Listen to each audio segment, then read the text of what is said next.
যে আজকের দিনে যীশু খ্রিস্ট জীবিত হয়ে উঠেছেন, সেই জন্য আজকের দিনটা হচ্ছে ইস্টার সানডে, পুনরুত্থিত রবিবার। হালেলুয়া। 3 দিন পর যীশু খ্রিস্ট জীবিত হয়ে উঠলেন। কাদের জন্য? কাদের জন্য? প্রভু যীশু খ্রিস্ট জীবিত হয়ে উঠলেন আমাদের জন্য। আমাদের জন্য প্রভু যীশু খ্রিস্ট জীবিত হয়ে উঠলেন, সেটা ঠিক কথাই। আমাদের কি করণীয় তাহলে? কি করণীয় আমাদের? আমাদের এখন কি করণীয়? আমাদের জন্য তো জীবিত হয়ে উঠলো, ঠিক আছে, এখন কি করণীয়?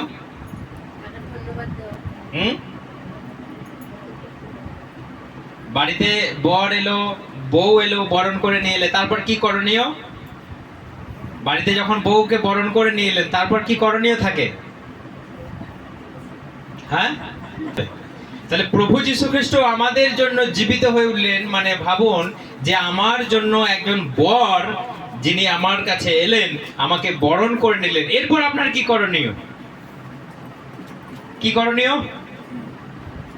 সেই জন্য আমরা কি করি, বাড়িতে নতুন বউ এলে, বর এলে, আমরা তাদেরকে বরণ করে নিই, আমরা তাদেরকে নিয়ে ব্যস্ত থাকি। তার কি মেকআপ করেছে, তাকে কি দিয়ে পাঠিয়েছে, তার কেমন পরিবারের লোকেরা, আমরা সব তাকে নিয়ে ব্যস্ত থাকি। কি খাওয়া দাওয়া হবে, তার সঙ্গে গল্প, কোথায় বেড়াতে যাব, এসব হয়, তাই তো? সেই জন্য আজকে আমাদের প্রভু নতুন রূপে জীবিত হয়ে উঠলেন। তো আমাদের কি করণীয়? তিনি এই পৃথিবীতে যতদিন ছিলেন, তিনি এত দুঃখ, কষ্ট, যন্ত্রণাকে তিনি সহ্য করলেন। তিনি নিজের শরীরকে ক্ষতবিক্ষত করলেন। তিনি কবর প্রাপ্ত হলেন। যখন জীবিত হয়ে উঠলেন, তার কাছে পুরনো আর কোনো ক্ষত, রক্ত ঝরা কাপড়ের তার রক্ত মাখামাখি আর ছিল? ছিল না। তিনি নতুনত্ব হয়ে জীবিত হয়ে উঠলেন। হালেলুয়া।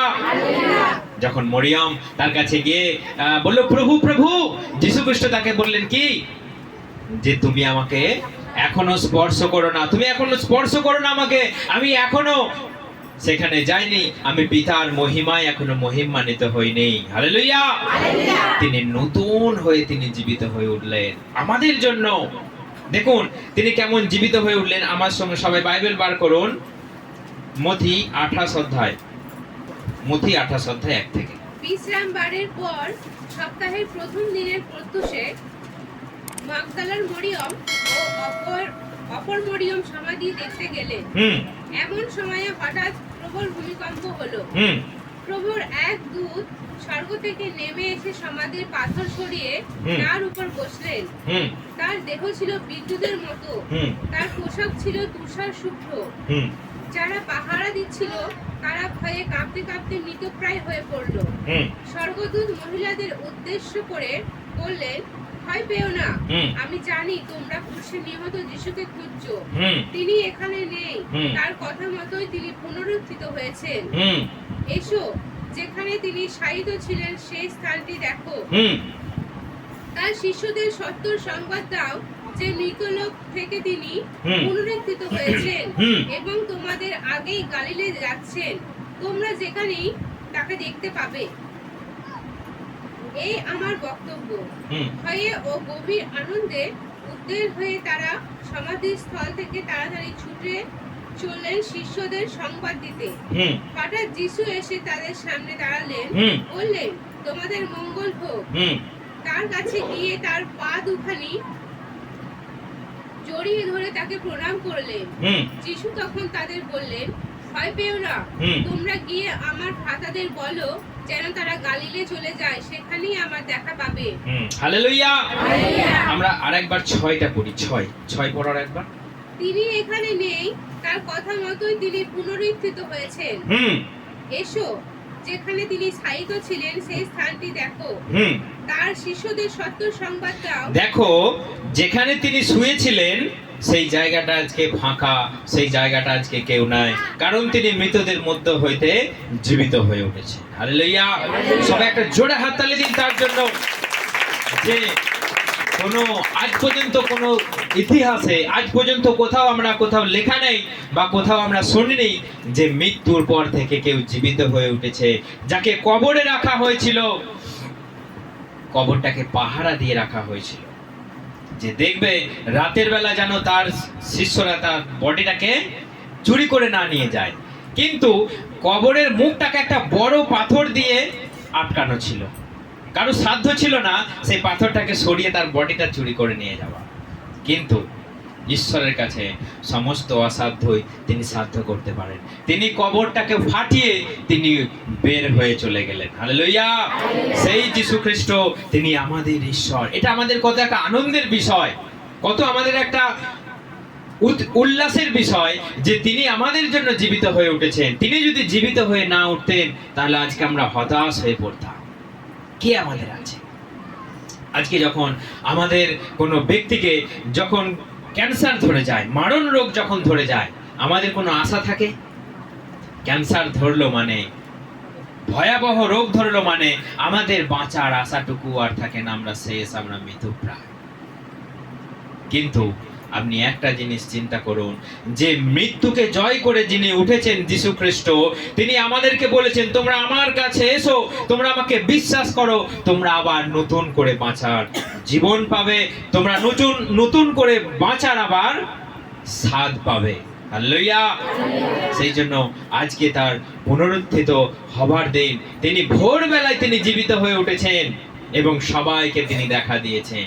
স্বর্গদূত এসে তাদেরকে বলছে যে তোমরা কাকে খুঁজছো আমি জানি, সেই নাসরতীয় যীশু খ্রিস্টকে, যাকে এই কবরে রাখা হয়েছিল। দেখো গিয়ে সেই জায়গাটা আজকে শূন্য, কেউ নাই। হালেলুয়া! সেই যীশু খ্রিস্ট আমাদের জন্য জীবিত। কিন্তু আমরা জানি আজকে তিনি জীবিত, আমরা জানি আজকে তাকে ডাকলেই ছাড়া পাওয়া যায়, আমরা জানি তার কাছে গেলেই পরিত্রাণ পাওয়া যাবে। কিন্তু আমরা কেন যাব? কেন আমরা আসবো রবিবারে? গেলেই তো আমাদের টাকা খরচা হবে, বাস ভাড়া, এই এত রোদ হয়রানি, কিসের জন্য যাব? কিন্তু আমরা যদি তার জন্য এতটুকু কষ্ট করি, তিনি আমাদের আশীর্বাদ করবেন। তিনি আমাদের জন্য কত কষ্ট করলেন, তিনি আমাদের জন্য তিনি কতটা কষ্ট করলেন, আমরা যদি একটুখানি চিন্তা করি, আমরা সারাটা জীবন শুধু আনন্দ উল্লাসের জন্য আমরা চেষ্টা করি। কিন্তু আমরা যদি একটু তাকে ধ্যান করি, তাকে যদি আমরা ভাবি যে তিনি আমাদের জন্য কত কষ্ট করলেন, তিনি মৃত্যুকে জয় করে উঠলেন, আমরা তার প্রতি এতটুকু ধ্যানমগ্ন হয় না। আমরা চিন্তা করি না, যে আমরা ভাবি যে বৃথাই যাব, এই রোদে গরমে টাকা পয়সা খরচ করে, গাড়ি ভাড়া কত, খাওয়া নাই দাওয়া নাই, আবার বাড়ি ফিরে আসতে হবে, আমরা চিন্তা করি। কিন্তু আপনি একবার চিন্তা করুন, তাকে যখন গ্রেপ্তার করা হলো রাতের বেলায়, সেই রাত থেকে পরের দিন 3টে পর্যন্ত তার কাছে কোনো খাবার গিয়েছিল, কেউ দিয়েছিল খেতে তাকে? লাস্টে ক্রুশের উপরে তিনি চিৎকার করে বললেন আমার তেষ্টা পেয়েছে। তাকে কি খুব ভালো ফ্রেশ ওয়াটার দেওয়া হয়েছিল? মিনারেল ওয়াটার দেওয়া হয়েছিল? কি দেওয়া হয়েছিল? পচা গেজে যাওয়া আঙুরের রস, তাও যত্ন করে নয়, গ্লাসে করে নয়, তাকে কিসে করে দেওয়া হয়েছিল? একটা স্পঞ্জকে ডুবিয়ে সেই স্পঞ্জটা লাঠির মধ্যে দিয়ে তার মুখে গুঁজে দেওয়া হয়েছিল। তিনি সেটা খেতে পারেন? তবু আমরা চিন্তা করি না, আমরা মেনে নিলাম ঠিক আছে।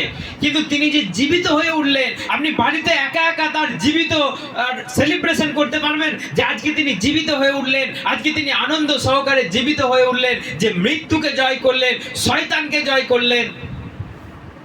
তবু আমরা একটু আনন্দিত নই? আপনি জানেন যীশু খ্রিস্ট যখন ক্রুশের উপরে মৃত্যুবরণ করলেন, শয়তানের চিৎকার, কারণটা কি? সে চেয়েছিল একে আমি প্রলোভনের মধ্যে যে কোনো উপায়ে আমি একে পাপে ফেলবো। তার একটা আশা ছিল, বিরাট আশা ছিল, সে জানে যে যদি আমি কোন রকমে যদি যীশু খ্রিস্টের উপরে যদি আমি হেরে যাই, তাহলে আমার অধিকার সমস্ত যীশু খ্রিস্টের কাছে চলে যাবে। সে যীশু খ্রিস্ট কেড়ে নেবে আমার অধিকারটা।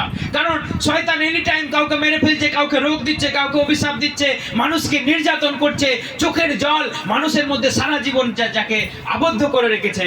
যীশু খ্রিস্ট যদি একবার মৃত্যুকে বরণ করে নেয়, আমার অধিকারটা যীশু খ্রিস্ট ছিনিয়ে নেবে। সে আপ্রাণ চেষ্টা করেছিল, সে বলেছিল তুমি তো ঈশ্বরের পুত্র, তুমি ঝাঁপ দাও। মন্দিরের উপর থেকে বলছে তুমি ঝাঁপ দাও, দেখো তোমাকে তো স্বর্গদূত তুলে নেবে, বাইবেল লেখা রয়েছে, দেখো স্বর্গদূতেরা তোমাকে তুলে নেবে, তোমার পায়ে আঘাত লাগতে দেবে না। যীশু খ্রিস্ট বলছে ওরে শয়তান, গেট আউট আমার সামনে থেকে, আমি জানি না তোমার ছল। বলছে পাথরটাকে তুমি রুটি করে খেয়ে নাও। খিদের সময় সমস্ত জগৎকে দেখাচ্ছে, দেখো শয়তান কাকে বলছে, যীশু খ্রিস্টকে বলছে তুমি যদি আমাকে প্রণাম করো এই সম্পত্তি এই জগৎ আমি তোমাকে দিয়ে দেবো। কাকে বলছে? যে বানালো, যে গড়লো, যে সৃষ্টি করলো, যে রূপ দিল, সবকিছুকে যে সাজালো তাকেই বলছে। শয়তান সাহসটা কত বড়, কত বড় সাহস! যারা শয়তানি হয় তাদের সাহস একটু বেশি হয়, কারণ চোরের মায়ের বড় গলা বলে না, তাদের একটু সাহসটা বেশি হয়, তাদের একটু কথার জোরটা বেশি হয়। বলছে তুমি যদি আমাকে প্রণাম করো এ সব কিছু আমি তোমাকে দিয়ে দেব। প্রভু যীশু খ্রিস্ট বলছে নম্রতার সঙ্গে কেবল ঈশ্বর প্রভুকেই তুমি প্রণাম করবে। হালেলুয়া। যীশু খ্রিস্ট সে তো জানে এসবই আমার অধিকারে আছে, কিন্তু শয়তান তাও তার কাছ থেকে এতটাই সাহস, এতটাই মাতব্বরী যে তার কাছ থেকে ক্ষমতা ছিনিয়ে নেবার জন্য এসেছে। তুমি আমাকে প্রণাম করো, তোকে প্রণাম করবো? তোকে তো আমি একদিন ক্যাক করে ঘুরালে তাড়িয়ে দিয়েছি, আমি জানি না তোকে? আমি একদিন তোকে ছিটকে ফেলে দিয়েছি স্বর্গ থেকে, জানি না তোর অহংকার, তোর দুর্বুদ্ধি, তোর সাহস, তোর অহংকার আমি জানি না? তা আবার এসে বলছিস আমাকে প্রণাম কর। সেই জন্য আমাদেরকে বুঝে নিতে হবে যে তিনি এত কিছুর পরেও তিনি জীবিত হয়ে উঠলেন, শয়তানকে জয় করলেন। শয়তান যখনই প্রভু যীশু খ্রিস্ট বললেন প্রভু আমার আত্মা তোমার হাতে সমর্পণ করলাম, যখনই তিনি মৃত্যুবরণ করলেন শয়তান চিৎকার করে উঠল আমি হেরে গেলাম। তার চিৎকার শুনলে আপনি তখন আনন্দ পাবেন। দেখ বেটা কেমন লাগে। আপনি যদি সেই ভিডিও ক্লিপটা আমি পাই আমি দেখাবো যে শয়তান কিভাবে চিৎকার করছে। সত্যি করে যখনই প্রভু যীশু খ্রিস্ট ক্রুশে মৃত্যুবরণ করলো মানে শয়তান বুঝে নিল আমার সমস্ত ক্ষমতা শেষ, আমার আর কোনো অধিকার নাই একটা মানুষের উপরে। যে কেউ যিশুর নাম ধরে ডাকবে শয়তানের আর কোনো মানুষের উপরে অধিকার নেই। হালেলুয়া। আরো জোরে হাত তালি দিন। কারণ তিনি মানুষের উপর থেকে সমস্ত অভিশাপ মৃত্যুকে তিনি ছিনিয়ে নিলেন। তিনি কবরস্থিত হলেন, 3 দিনের মধ্যে তিনি জীবিত হয়ে উঠে প্রমাণ করে দিলেন যে দেখ শয়তান তুই আমাকে আটকে রাখতে পারিস না, দেখ মানুষ আমাকে মেরে কবরে আটকে রাখতে পারে না, পাহারাদার তোরা রাখতেই পারিস, পাহারাদার কি করবে? আমি তো জীবিত হয়ে উঠব। আমার কোনো ফাঁক লাগে না, আমার কোনো জানলা লাগে না, আমার কোনো কিছু যে একটা ছিদ্র যে সেই ছিদ্র দিয়ে আমি প্রবেশ করব ঈশ্বরের দরকার হয়? লেখা আছে জানলা বন্ধ, দরজা বন্ধ, সবকিছু বন্ধ, প্রভু যীশু খ্রিস্ট সেখানে প্রবেশ করলেন তোমাদের শান্তি। সেই ঈশ্বর আজকে জীবিত হয়ে উঠেছেন। আমরা যদি নিজেদের মত্ততায় ব্যস্ত থাকি, আমরা যদি নিজেদের খেয়ালে জীবনযাপন করি, আমরা যদি ক্যালকুলেট করি কত ভাড়া লাগবে, আমরা যদি রোদকে যদি ভাবি আমার গাল পুড়িয়ে দেবে, কালো হয়ে যাবে, এটা আমাদের জীবন নয়। এগুলো কারা করবে? যারা জগতে যারা দিনরাত মেকআপ করবে। এখন দেখবেন রোদে বেরোবে আপাত মস্তক মানে গ্লাভস পরে, মানে একদম এই পর্যন্ত কি সাদা সাদা সব মানে হাত মোজা করে যাচ্ছে, হাত মোজা পরে। কেন?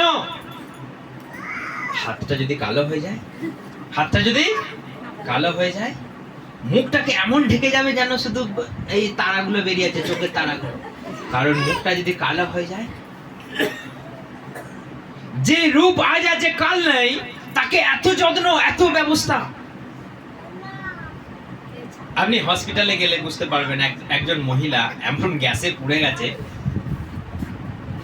ভূত ওর থেকে দেখতে সুন্দর, ভূত ওর থেকে দেখতে সুন্দর, এমন পুড়ে গেছে।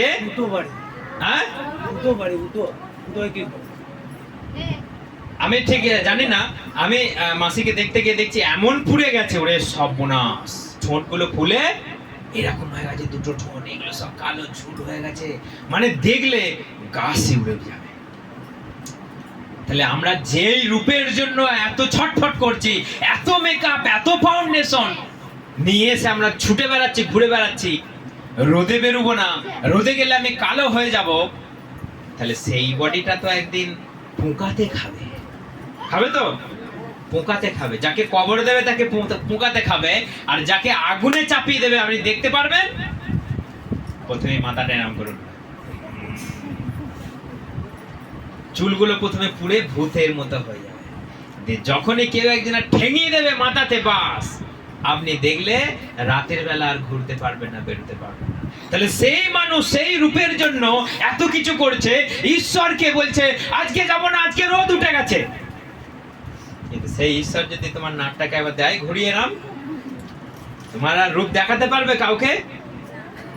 হ্যাঁ, আমাদের যে সিনেমা আর্টিস্ট উত্তম সুচিত্রা সেন, তার এত রূপ ছিল, এত সুন্দর ছিল, আমি আগেও বলেছি এত সুন্দর ছিল, এত অহংকার, রূপের অহংকার, কারোর সঙ্গে কথা বলবে না, কাউকে কাছে ঘেঁষতে দেবে না, কাউকে কাছেই ঘেঁষতে দেবে না,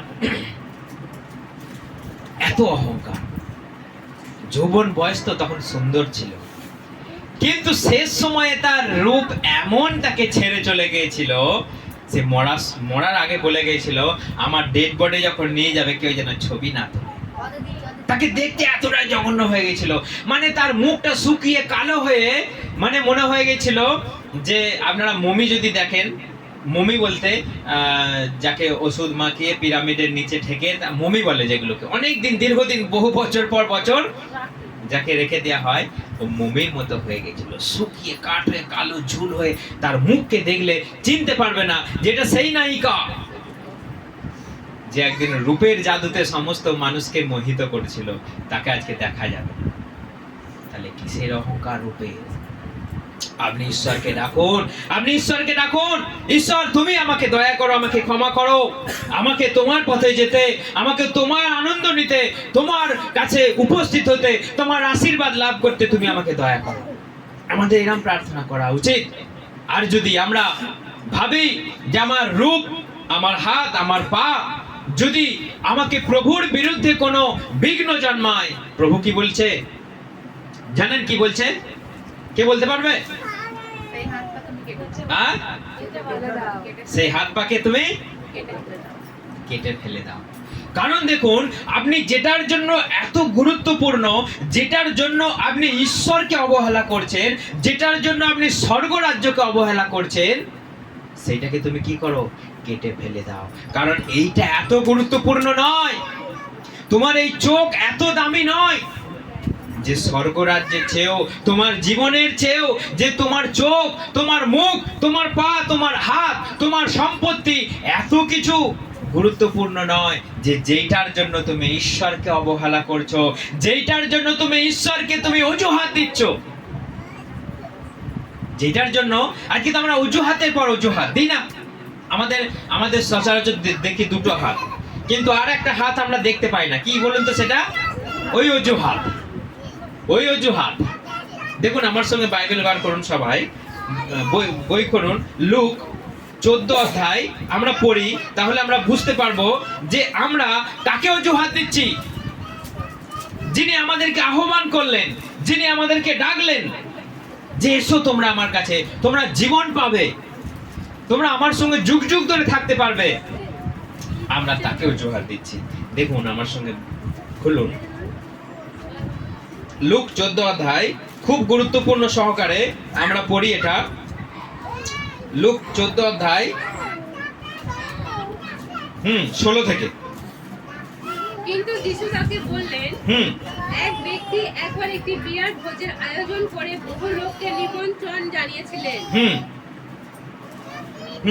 ভোজের সময় হলে তিনি তার ভৃত্য মারফত নিমন্ত্রিতদের কাছে বলে পাঠালেন, আসুন সবাই তৈরি, আসুন সবই তৈরি। কিন্তু তারা সকলেই নানা রকম অজুহাত দেখাতে লাগলো। প্রথম জন বলল, আমি একটি জমি কিনেছি, সেটা দেখতে যেতে হবে, আমাকে ক্ষমা করো। দেখুন তাকে নিমন্ত্রণ করা হলো কিসের জন্য? প্রভুর বিবাহ ভোজে তোমরা এসো। কোথায় সেটা? স্বর্গে। আজকে সবাইকে কি করা হচ্ছে? নিমন্ত্রণ করা হচ্ছে, এসো তোমরা প্রার্থনা করো, জীবন পাবে। কিন্তু প্রথম জন কি অজুহাত দিচ্ছে? পড়ো 19। আর একজন বলল, আমি 5 জোড়া বলদ কিনেছি, সেগুলো আমাকে দেখতে যেতে হবে। দেখুন একজনা কি বলছে, অজুহাত দেখুন, আমি হেলে গরু কিনেছি, তাকে ট্রেনিং দিতে হবে, তাকে গরুর গাড়িতে তাকে ধান বোয়াবো, তাকে কি করতে হবে, ট্রেনিং দিতে হবে, দুয়াতে হবে। প্রভু যাকে ডাকলেন, প্রভু যার জন্য জীবিত হলেন, প্রভু যার জন্য কষ্ট পেলেন, প্রভু যার জন্য নিজেকে প্রমাণ করতে গেলেন, সেই মানুষটাই বলছে আজকে আমি যাব না, আজকে হেলে গরুগুলোকে একটু দুয়াতে হবে, একটু ট্রেনিং দিতে হবে, নাহলে আমি চাষবাস করব কি করে, ধান ফান বইবো কি করে, আজকে যাব না। একজন অজুহাত দিয়ে কেটে পড়লো। আর একজনে কি বলছে, পড়ো। আর একজন বলল, আমি সবেমাত্র বিয়ে করেছি। বাপ রে বাপ, বাপ, অজুহাত, কত বড় অজুহাত এটা। এই বিয়ে করলাম আর আমি এই মণ্ডলীতে যাব, আর আমি তোমার বিয়ে বাড়িতে যাব। বিয়ে করেছে, এখন কোথায় যাবে সে? দীঘা, হানিমুন করতে যাবে, পুরী যাবে, বেড়াতে যাবে। কিন্তু আজকে মণ্ডলীতে যে আমাদের শান্তির জন্য, যে আমাদের মুক্তির জন্য, যে আমাদের এক করবার জন্য জীবন দিল, জীবিত হয়ে উঠলো, আমরা তাকে অজুহাত দিচ্ছি, প্রভু আজকের দিনটা ছেড়ে দাও, আমরা একটু হানিমুন করে আসি। প্রভু আজকের দিনটা ছেড়ে দাও, আজকে আমরা একটু বেরিয়ে আসি, আমরা না হয় পড়ে যাব। যে বেরিয়ে পড়লো, দিয়ে সমুদ্রে চান করতে নেমে একজন জলে চলে গেল, বাস আর উঠতে পারলো না। তখন বলছে প্রভু বাঁচাও, আমার নতুন বউকে তুমি বাঁচাও। তখন বলছে যা বাবা, তুমি তো আমাকে বলে গেলে প্রভু আজকে আমি যাব না, আজকে আমি একটু যাই, বেরিয়ে আসি। আবার বলছে প্রভু। সেই জন্য আমাদের সাবধান হওয়া দরকার। কাকে অজুহাত দিচ্ছি আমরা? আমরা মণ্ডলীর পাস্টারকে অজুহাত দিচ্ছি না, আমাদেরকে জানতে হবে যে আমরা কাকে অজুহাত দিচ্ছি, যে তিনি জীবিত হয়ে উঠলেন। এই আনন্দ, এই মজা, এই উল্লাস, এই আরাধনা আমি বাড়িতে পাবো, বেড়াতে গেলে পাবো, কাজের মধ্যে গেলে পাবো, কোথাও গেলে পাওয়া যাবে না। আমাদের এই জায়গায় আসতেই হবে। সেই জন্য তিনি বলেছেন এটাই আমার মণ্ডলী, আমি এখানে আছি, আমি এই মণ্ডলীর মাথা। হালেলুয়া, আমি এই মণ্ডলীর মাথা।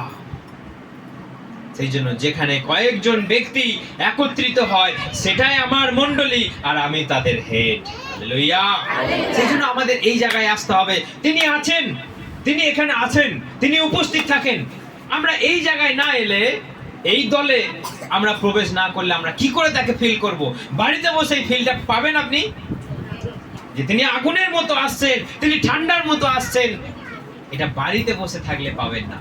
কারণ এই জায়গাতে আসতে হবে, তবেই ঈশ্বর আপনাকে স্পর্শ করবে। বাড়িতে আপনাকে স্পর্শ করবে সেটা আলাদা, কিন্তু যেটা এখানে আপনাকে স্পর্শ করবে সেটা সম্পূর্ণ। হালেলুয়া। সেই জন্য আমাদেরকে প্রার্থনা করতে হবে। জগতের মোহ মায়ায়, জগতের মত্ততায় যদি আমরা ভুলে যাই যে তিনি জীবিত হয়ে উঠেছেন, আমাদের যদি সাহস, যদি আজকে যদি হতাশ হয়ে পড়ি, আমরা যদি ভেঙে পড়ি, না কেন ভেঙে পড়বো? তিনি মৃত্যুকে জয় করে উঠেছে, তিনি মৃত্যুকে জয় করে উঠেছেন, তাহলে আমাদের আবার কিসের চিন্তা? সেই জন্য আজকে হচ্ছে পুনরুত্থিত রবিবার। যদিও কবে হয়েছিল, কোন দিন হয়েছিল আমরা জানি না, আমরা এটাই জগৎ পালন করে আসছে, মেনে আসছে। আমরা শুধু জানি যীশু খ্রিস্ট জীবিত হয়ে উঠেছিল।